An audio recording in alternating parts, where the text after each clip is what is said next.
Hello, que mi gente. Welcome to the Monoplaza F1 podcast. As always, I'm your host, Emmanuel Medrano, and here, live and in charge, and from his studio, I'm with Emmanuel Medrano, a friend of the podcast. Emmanuel, thanks for being on the podcast. Thanks for letting me come to your house. By the way, I'm recording this super late at night, so definitely thank you. I appreciate it. No, no worries. My pleasure to be here. As always, always a supporter, a fan of your platform, and thank you for the invite. Thank you for having me. Oh man, thank you for having me. All right, so we had a race in England, Silverstone to be exact. Obviously, first and foremost, congratulations to Lando Norris. I'm going to get that out of the way because I'm not really going to talk about Lando Norris a lot. So yay, congrats to him. But a couple of things happened. We're going to talk about it. We're trying not to get a little carried away. Obviously, there was a penalty. Oscar Piastri. Yeah. By the way, if you speak Spanish, he's got a couple things I'm going to link that really explains that penalty really well and why it was not something crazy. Yeah, he'll explain it. And we're going to talk about, obviously, Hülkenberg's podium, which was long awaited. We kind of overshadowed Lando Norris. Yep. No one was talking about Lando Norris's podium. No one cared about Lando Norris's podium. Congrats, yeah, he did it. But everyone was more happy with the podium, the long-awaited podium of Nico Hülkenberg. So I guess first question, Medrano, what was your overall impression of the race? Yeah, I was kind of surprised because I thought that we would not have a race in here like last year. Yeah. And in my opinion, this was even better because, last year had a lot of unpredictable situations, but then it was like the fight on the front and everything. But then in here, we got a lot of things, bunch of different strategies, Hülkenberg's performance, many drivers, many things. You saw drivers pitting at the formation lap, Yeah. which is always, when you see that, it's always, things that are pretty interesting. Bunch of different strategies.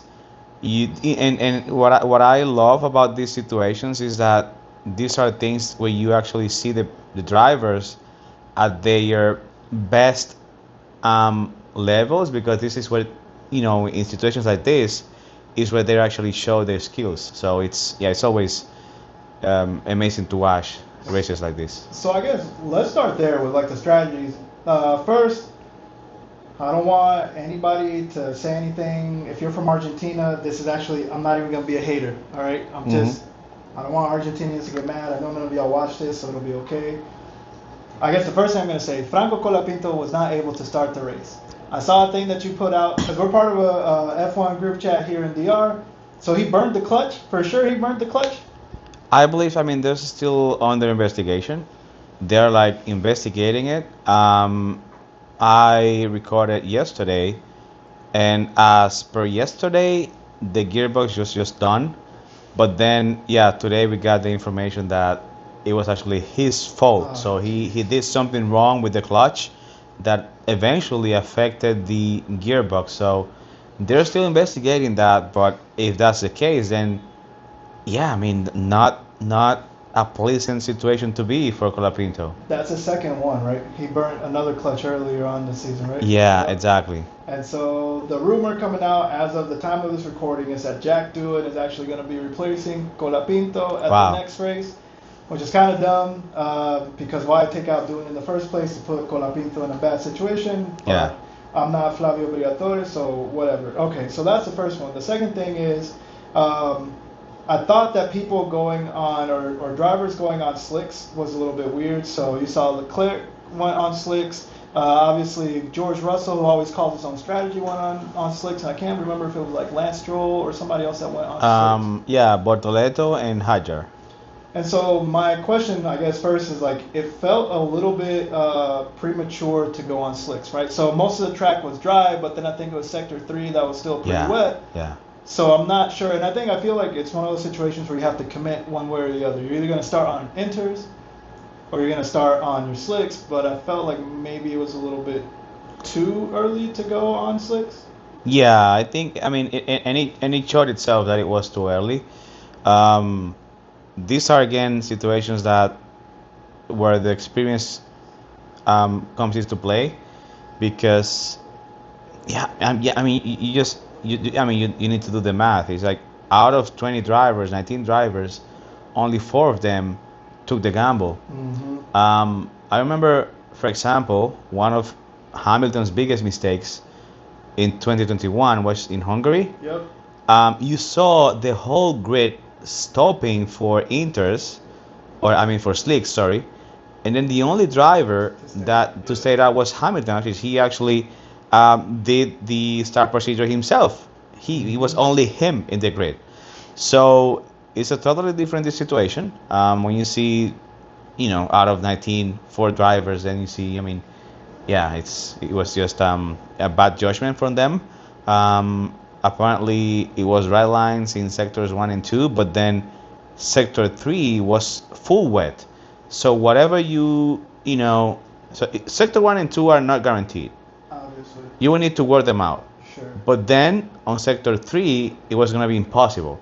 So it's like risk versus reward. So yeah. I think for me it was a little bit weird because you do a couple things. Obviously, the reconnaissance lap isn't going to count as much, right? Because the conditions can change from the reconnaissance lap to your boxing.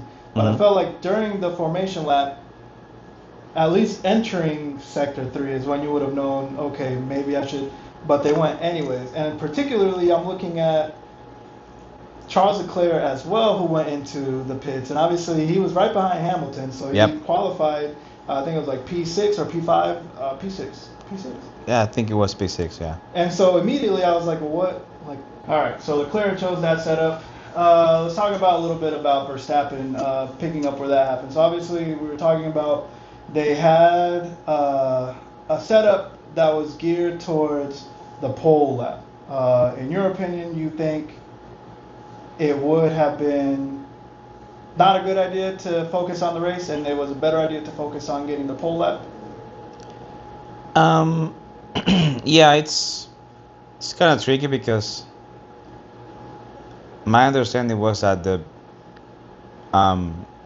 weather, the forecast was changing from Saturday to Sunday. Mm-hmm. So on Saturday you got 40% chances of rain. Yeah. And then on Sunday, like from Saturday to Sunday, that increased. And then you got the rain right at the time of the race. So yeah, I mean you have Max Verstappen, and I think underestimate Verstappen. Yeah, you cannot just write him off. So you can put him on that setup to make the pole lap, and then rely on him to do whatever he can do best on Sunday, which is racing. Even if it rains, even if it doesn't, he's gonna just give it his best shot, and it is Max Verstappen. So I think the gamble was right, given that the Red Bull is not at the best level, and that given that McLaren is actually in a whole different league. Head and shoulders above everybody. So I guess the last question on Verstappen was his championship defense over this race or the previous race when he got taken out by Antonelli? Or is it? Do you still think there's an outside chance that he could potentially win his fifth? Yeah, it is getting pretty dark for him, I would say. You can never, at least I would never write him off. Okay.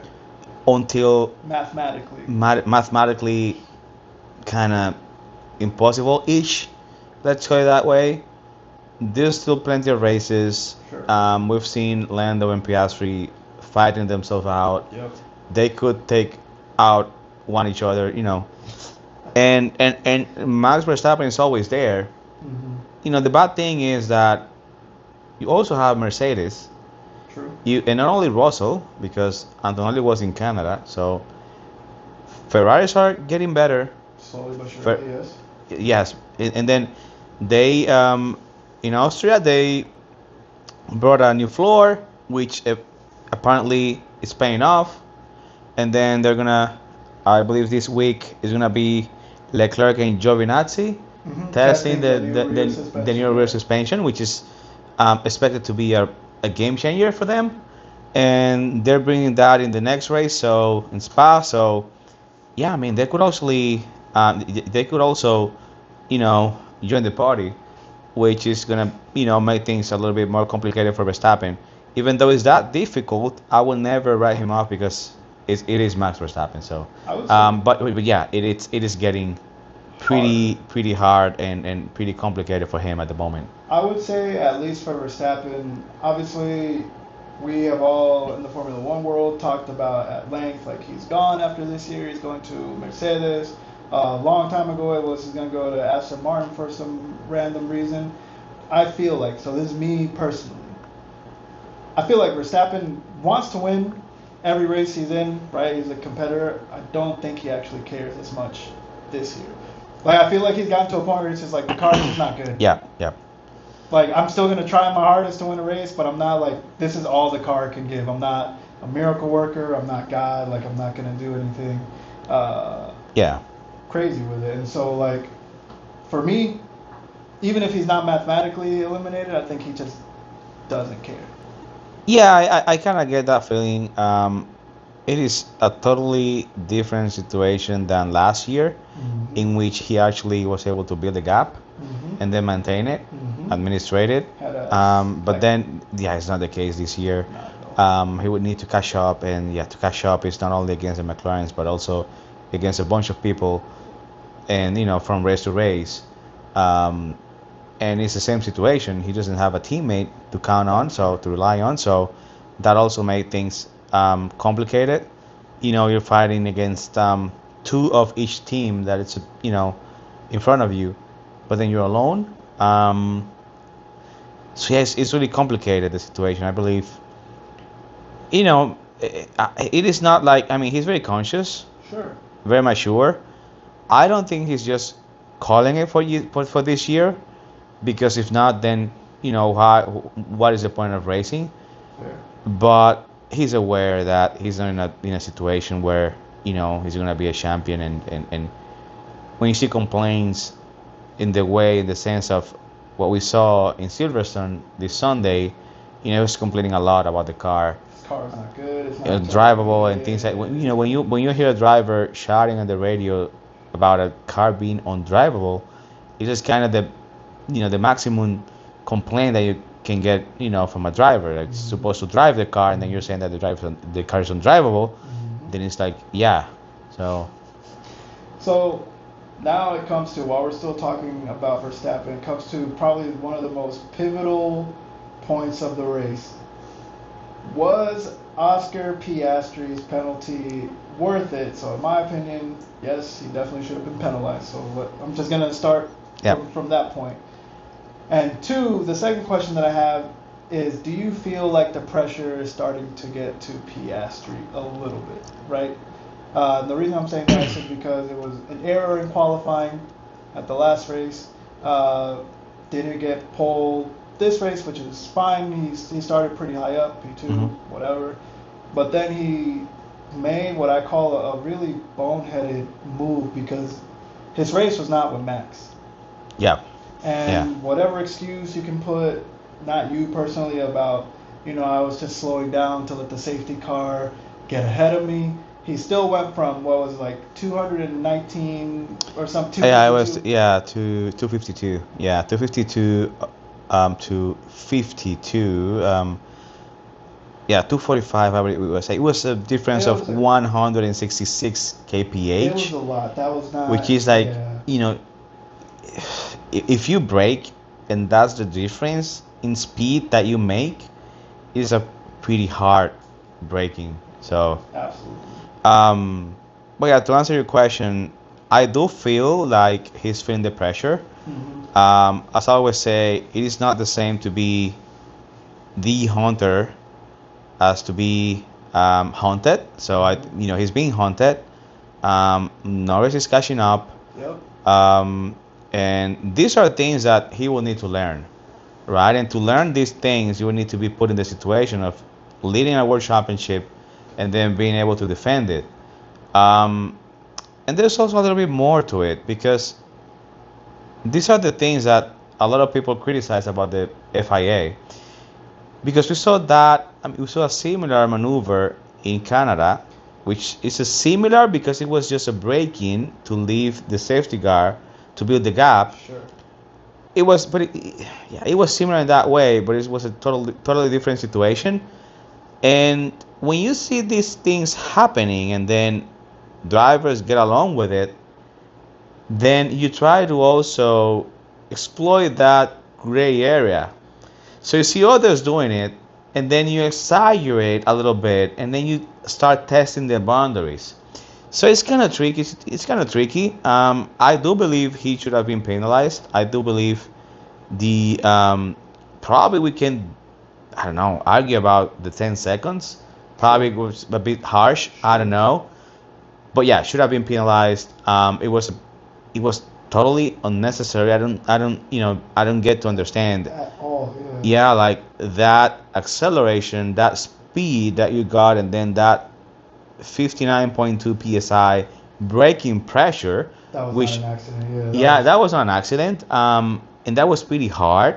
It is kind of the pressure that you put into the brakes when you're about to make a corner, right? And if you evaluate the speed, 52 kph, so you're going from almost flat out to a slow speed corner, and it's kind of in wet conditions. That could have been terrible. Yeah, I mean, so I just made a video in my Instagram page, and I just remember the Tuscany Grand Prix in 2020. Valtteri was the one leading the pack. He didn't even did anything similar to what Piastri did, and you saw the results. About five cars, DNF. It was a horrible accident, and these are the things that you can get yourself into by doing these things. So yeah, totally unnecessary, and yeah. I think so. I think for me what's kind of dumb about it. So just hear me out. Is this in Mhm. both George Russell's case and Oscar Piastri's case? Whatever, George shouldn't get penalized. Oscar did get penalized. Yes, 100%. I agree. The FIA is inconsistent. On this podcast, I've always advocated for a dedicated crew of FIA stewards so that at least we get some consistency at Yeah. each race. But I think what to me feels dumb, and so maybe you can explain it to me in a way that doesn't make sense, or that makes more sense. Like, it feels like they're trying to get the driver behind them to get penalized. So I'm going to brake fast so Exactly. it looks like that guy goes ahead of me and he's overtaking under a safety car, big penalty. But in my mind, if that's what they're trying to do, that's a stupid move because they can see, we can all see the video. If I'm at home sitting in a video and I see, oh, all of a sudden this guy just went ahead of you, and we can see the telemetry that says you hit the brakes, why do they think that the stewards are going to be like, oh yeah, you definitely overtook under braking? It's like, no, bro, they Yeah, brake checked me. Like, yeah. There's also a little bit to it. When you're a driver, and from this perspective, I'm being the sim racer. So one trick that you can do to just upset when you're leading the pack, and then you want to upset the one behind you, you just do some sort of a little brake check so that the guys behind brakes as well. And as soon as the guy behind brakes, you accelerate, and then you just cut him napping. So that's another trick that they do, that makes which I sense. can understand. Yeah, yeah. Like, I'm just going flat out, I suddenly brake, apply the brakes. The second one just, approaches, and then he brakes, and as soon as he brakes, I accelerate, and then I just caught him napping, and that's at least 1 second gap from the restart. So that's another trick that they do. They normally do the weaving, and then normally suddenly they accelerate in the least expected point. But then they also do these kind of tricks. But I actually don't even think that it was the case because the safety car was pretty close. So if he would have made that, he would have caught the safety car before the pit lane, and that would have been a safety car infringement. So even it's just to make it up, just following your point of the dumbest thing that Oscar, could have made. So yeah. I mean, I guess it makes more sense. Obviously, like you've got more experience, so you understand like the maneuvers. I caught them napping. I think the last thing I feel like I lost just like a tiny, just the smallest bit of respect for Oscar Piastri when he got on the radio and he was like asking for the driver swap, and I was just kind of like, yeah, Oscar, I'm sorry, dog. Like you did this. Why did you? Gotta, like why?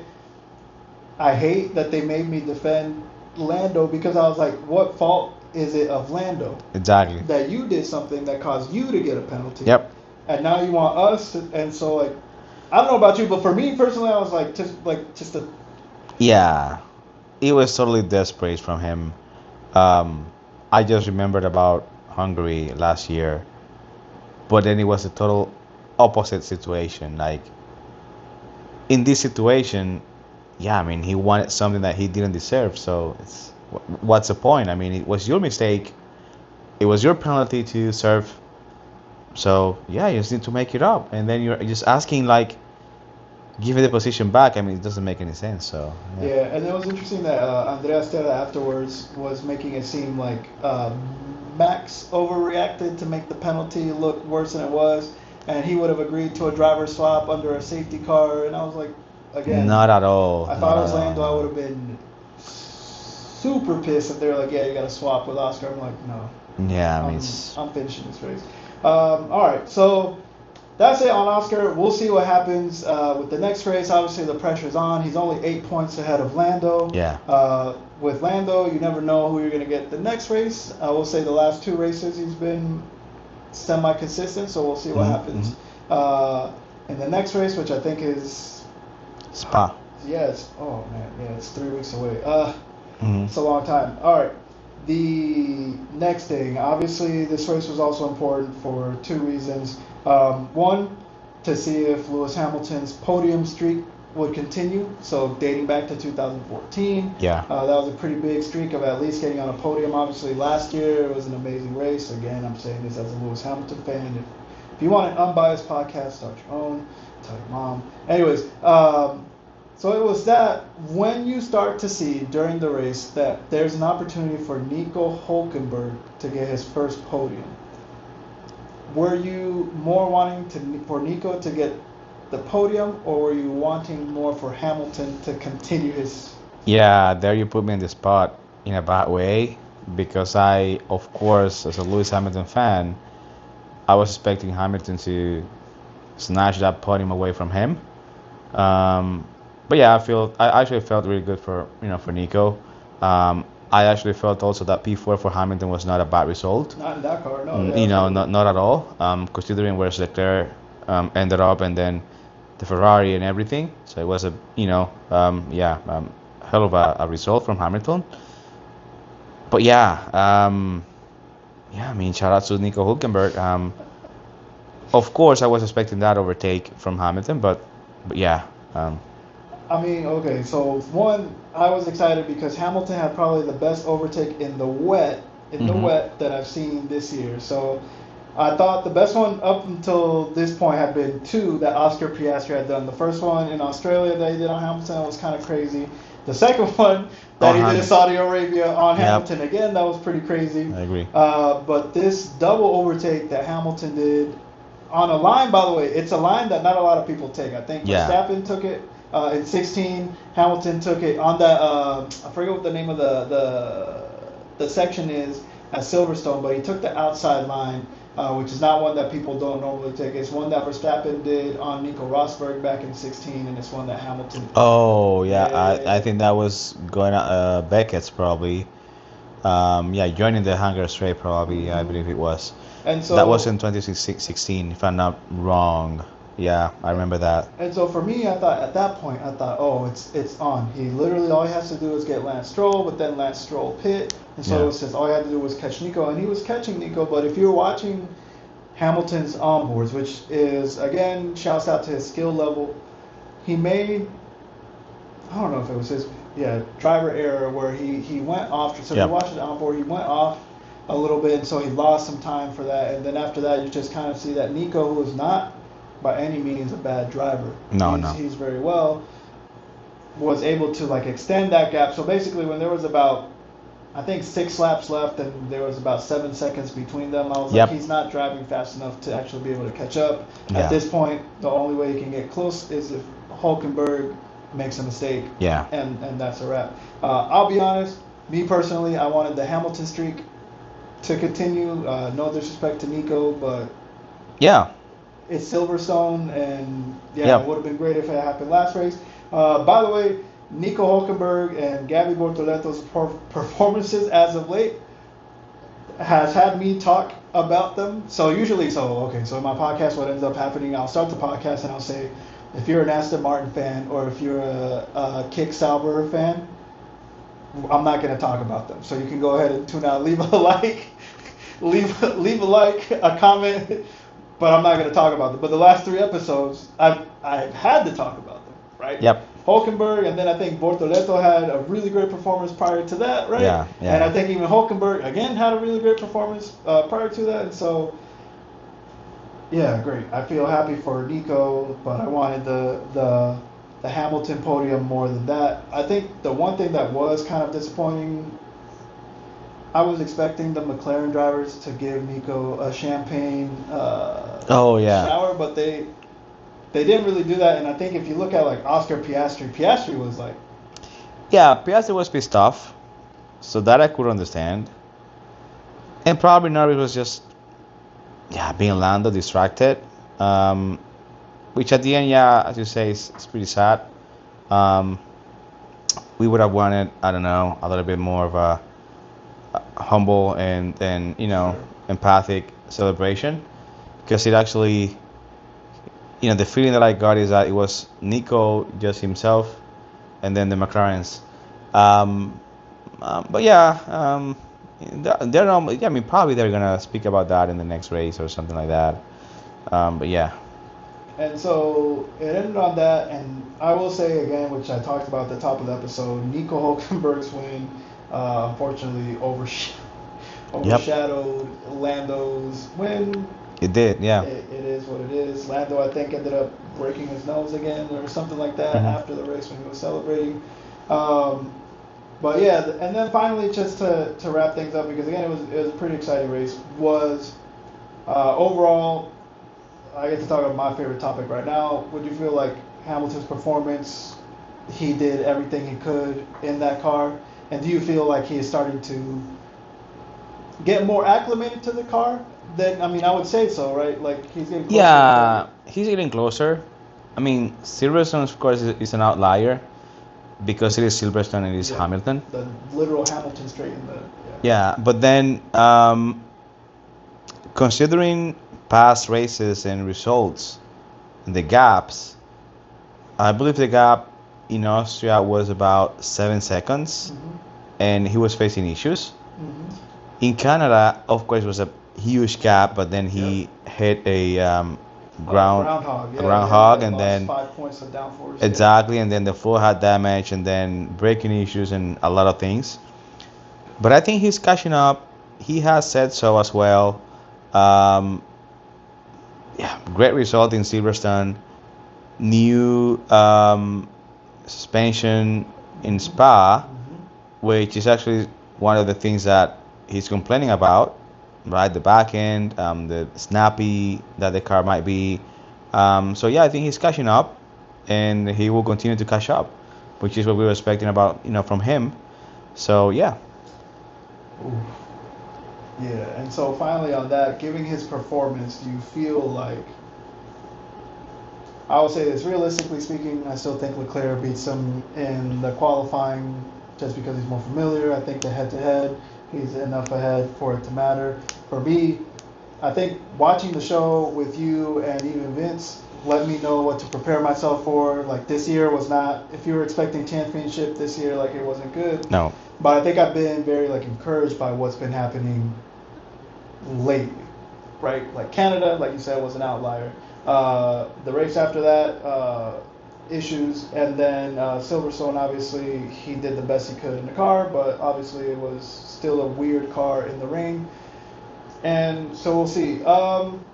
But yeah, last thing, I guess, anything else that I missed before we wrapped up? Like Silverstone was a lot of safety cars. It was Hulk, it was Piastri's penalty, it was Hamilton P4, Leclerc P14. I'm gonna call that out, by the way. Leclerc P14. And then last thing. See, they're making me talk about Aston Martin. Fernando Alonso was complaining about him not getting the same strategy that Lance Stroll did. I'm not going to spend a lot of time. Would that have made a difference one way or the other, or did it not matter because the car is sit? So you heard Lance Stroll at the end of the race say the car is like really bad, blah, blah, blah. The only reason I'm asking you this question is this. Do you feel like Alonso still has the motivation to continue even next year? I believe the only reason why he wants to continue is next year. Because it's an Adrian Newey Other car. Newey car, new regulations, and then that's his kind of last push, last dance, probably. And then if next year he does not see any opportunity, and then he just see the same struggle, the same suffering, then I believe he's gonna just retire. That's fair. Which is the the good thing to do at this point. I don't know what else he has to prove. I guess maybe he'll finally get the 33rd win. I don't know. Yeah. I don't know. Anyways, that's it. If at this point you're still watching, please don't forget to comment, like, subscribe. It costs you nothing to do that. As always, don't forget to tell your tios, your tias, papis, abuelas, vecinos, that's neighbors, if you don't speak Spanish. For the Monoplaza F1 podcast, I'm Emmanuel Medrano. Thank you for coming on. Peace.